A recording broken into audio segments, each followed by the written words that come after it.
2 minutes pour comprendre. Aujourd'hui, on vous parle des migraines avec et sans aura. Alors, je suis avec le docteur Caroline Ross.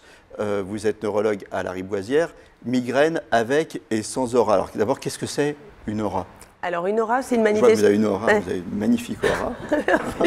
Mais en termes médicaux, En termes médicaux, c'est pas ça. Non, l'aura, c'est des symptômes neurologiques qui surviennent avant la douleur de migraine, donc qui sont un argument pour le patient de savoir qu'il va avoir derrière la céphalée. C'est un signe précurseur. Un signe précurseur. Ça représente à peu près 10% des migraineux. Et ça se manifeste le plus souvent par des signes visuels à type de vision kaléidoscopique, de scintillement, de flou visuel. Ça ne va pas durer, se prolonger plus d'1 heure dans les critères qu'on retient, mais bien souvent c'est plutôt 15 minutes à 30 minutes.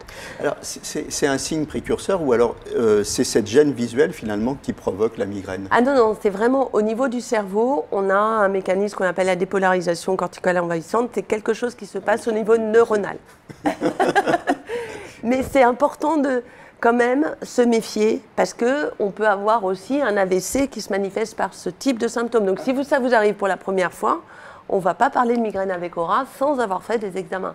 C'est un des rares cas où justement chez un migraineux, ça justifie de faire des explorations pour être sûr que ce n'est pas autre chose. D'accord.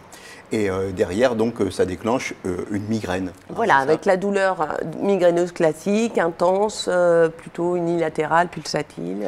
Quand on a eu ce signe précurseur et qu'on est habitué aux migraines, en fait, est-ce qu'on peut éviter la migraine en se mettant au calme? Alors, si on traite tout de suite avec ce signe précurseur, on peut parfois prévenir derrière la céphalée, si on prend le médicament dès ce signe précurseur.